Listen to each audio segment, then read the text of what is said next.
Keputusan pemerintah pusat untuk menghapus tenaga honorer dalam tubuh birokrasi sudah bulat.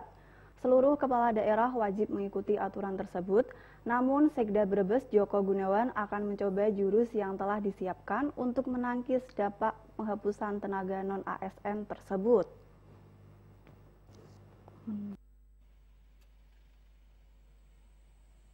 Masih adanya ribuan tenaga kesehatan yang berstatus masih honorer, membuat sekretaris daerah atau Sekda Kabupaten Brebes harus memutar otak agar permasalahan ini terselesaikan tanpa efek yang berarti. Sekda Brebes Joko Gunawan mengatakan, Pemkab Brebes masih ada porsi untuk usulan formasi pegawai pemerintah dengan perjanjian kerja P3K untuk tahun ini. Tapi pihaknya masih menunggu kabar lanjutan dari pemerintah pusat. Saat ini Pemkab Brebes melalui Badan Kepegawaian dan Pengembangan Sumber Daya Manusia Daerah atau BKPSDMPD tengah melakukan pendataan dan validasi jumlah pasti tenaga honorer yang ada di lingkungan Pemkab Brebes per 30 Juni lalu. Jumlah tenaga honorer sudah terdata, namun data itu belum final karena harus dilakukan verifikasi dan validasi.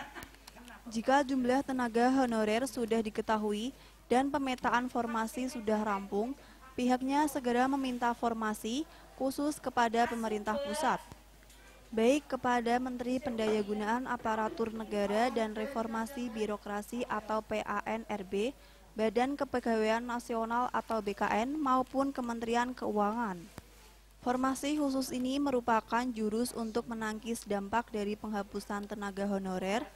Formasi khusus yang dimaksud ialah formasi tertutup, yang hanya memberikan kesempatan bagi tenaga honorer di Kabupaten Brebes untuk bersaing memperebutkan formasi P3K.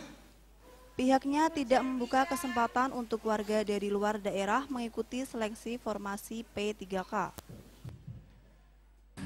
Nanti setelah itu semuanya clear, kita akan sampaikan kondisi potret yang ada di Kabupaten Brebes ini, jumlah pegawai non-ASN untuk kita mintakan formasi khusus ke pemerintah pusat, ya, dalam hari ini ke Kemenpan-RB, ke BKN, dan juga tentunya ke Kementerian Keuangan untuk mendapatkan porsi sebagai harapan kami bisa dilakukan untuk mendapatkan formasi yang sifatnya tertutup, afirmasi yang tertutup, sehingga dari kita untuk kita harapannya seperti itu. Jadi teman-teman yang bersaing itu adalah internal di Kabupaten Brebes, harapannya seperti itu.